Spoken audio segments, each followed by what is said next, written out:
Hey, what's up? This is part 2 to the perspective video.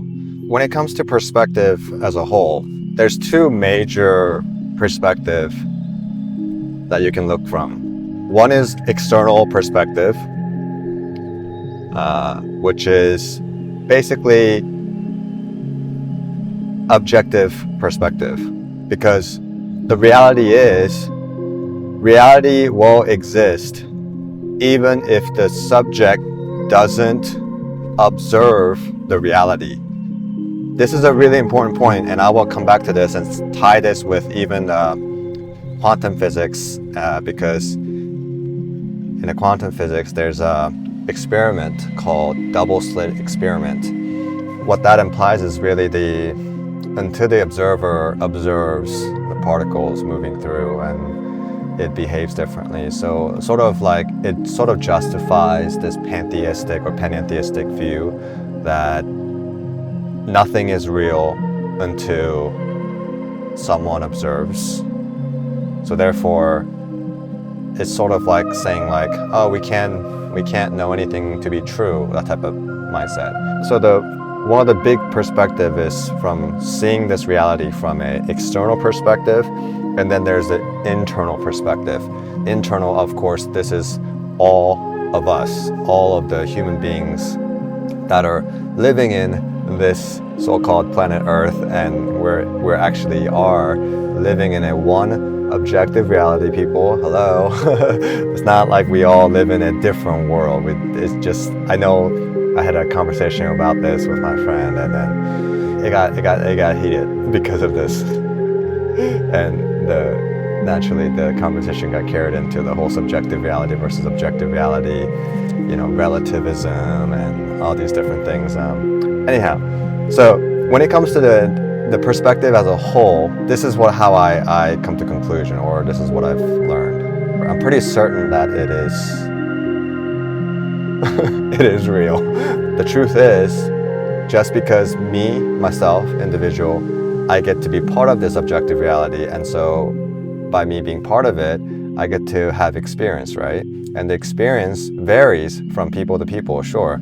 Like, for instance, a major life experience that varies from person to person is like the cultural experience, the social experience, the language, and then there's like personality and all these different, which is like tertiary and stuff. Regardless, the external reality or the external perspective does not change and is steadfast. The nature is steadfast.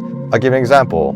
I'm driving right now. I could get into a car accident, right? And then I could potentially die. And then just because I die, does the rest of the world stops moving?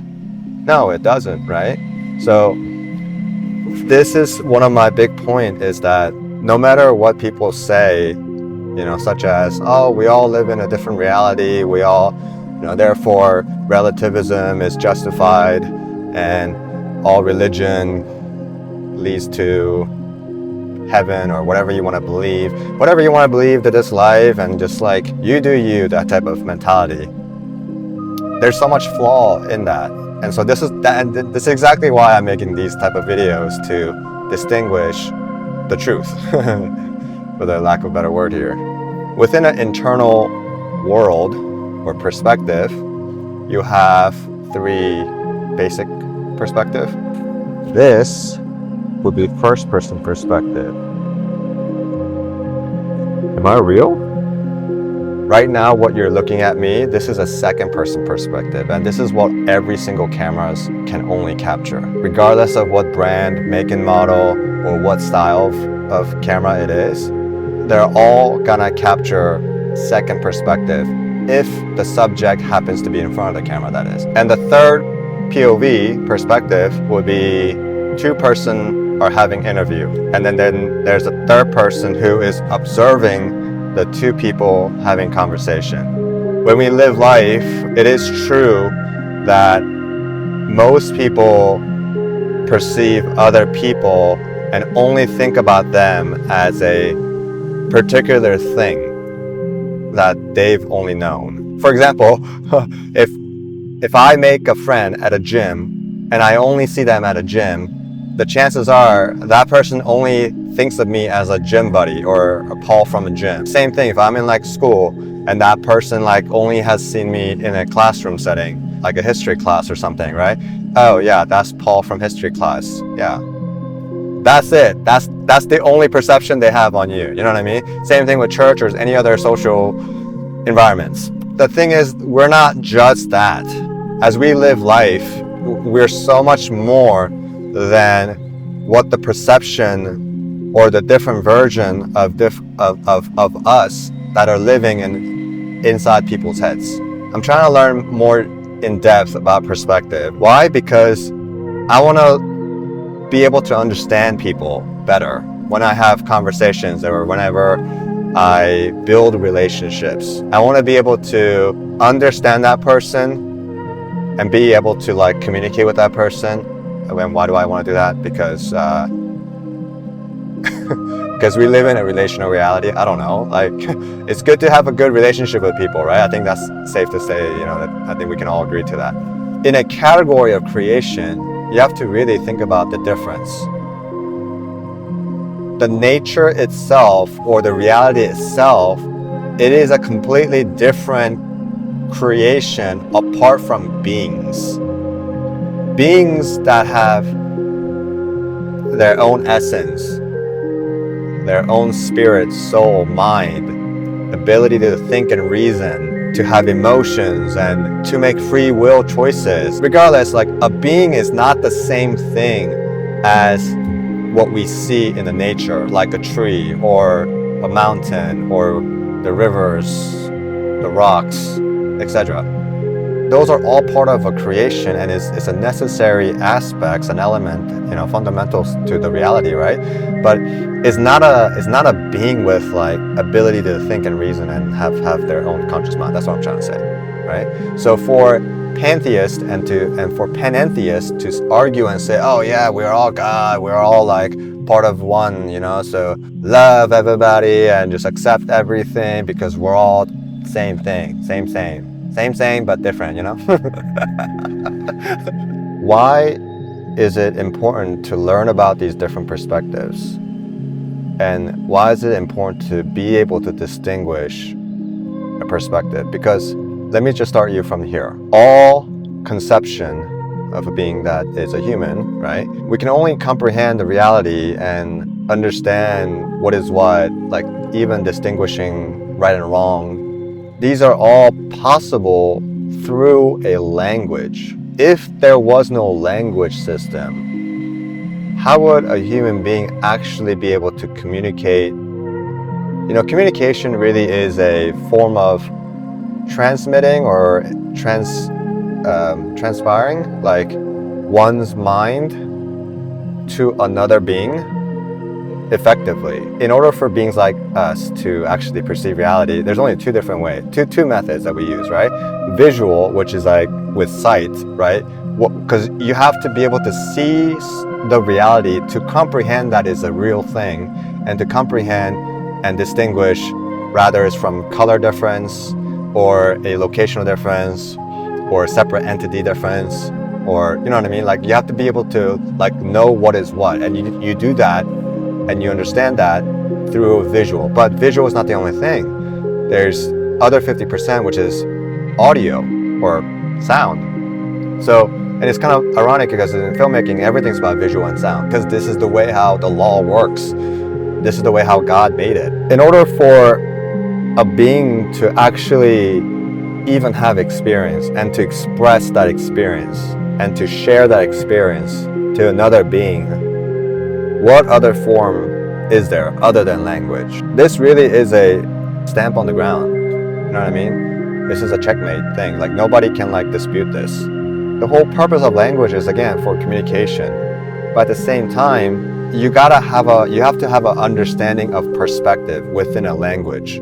There's two ultimate perspectives in language too, which is a language perspective from an I, and then language perspective of you, and then I guess third would be like us, because us by meaning is unified agreement. The importance of learning these different perspectives and to actually being able to distinguish them and to know how many different perspectives are there, it really helps us to form a healthier relationship with people. I believe that it will also give a fresh, lens, so to speak, to this reality, because we know that we live in a relational reality. We don't just live in a subjective, individualistic reality. This is not true. I know I have some friends who are more pantheistic and panentheistic. Their perception to the reality is all that. Here's the thing, you can't base your whole reality on experience either. And that's another video that I'm working on right now. Why you can't trust your own experience, why you can't trust your own heart, why you can't trust your own desire, why these things fail. I'm gonna make a video about that. So that's a whole other thing. It's another complicated kind of video. By no means I'm not encouraging people to have wide perspective in terms of have a wide perspective to worldview, have a wide perspective to, relativism, have a wide perspective to these type of things, because there is a such thing as a grounding standard in which everything and anything in the creation has to compare and contrast to. Because if you don't have something to compare and contrast to what is the ultimate truth, nothing works in this world. That is the hard truth. That is what law is. And God He's the originator of everything. Satan can only mimic who God is or what God has created. When it comes to creation, Satan cannot create anything like the way how God created. God created time, space, matter, the very reality itself, the universe, the sound, the light, the air, hydrogens, all kinds of different natural resources. In a chemistry world, people are trying to find out the origin of life, right? That's a huge category. That's a huge study in a human study field in a big umbrella of science that people are trying to figure out. It's how can we actually create life? Because a life cannot come from a non-life. That's impossible, and it's been proven over and over again. Even cloning. Cloning is you're not actually building life from scratch. You know what I mean? So cloning fails, and when it comes to that, people think this way about God and the devil, right? People think God is here, the devil is right here. The devil is as if the devil is close second place to God. But this is actually couldn't be the furthest from the truth, because God by definition is infinite, one of his attributes, right? And so it's impossible a second or third or fourth or any other comparable place that can compare to God. There is none. God is infinitely and incomprehensibly incomparable. The gap between second place to the first place with God is infinite. That's what I'm trying to say. Forget about the rest of the places. When you really carefully observe study these things in terms of the Bible and everything like that, and you get to know the Satan and the devil, you can really see what he's trying to do is all he can do is manipulate, lie, deceive, and tries to create false narrative, reality. How do I put this? God is truth, so then Satan acts like a truth as well, but in the end, it's a falsified truth. And we have examples of this everywhere around the world. All you have to do is get into the worldview. And this is when your whole philosophy and your whole theology really begins to sprout and to take form. It's real. You know what I mean? It's more real than anything else. But yeah, anyway, I think that's gonna be it for now. I'm gonna go ahead and turn this off.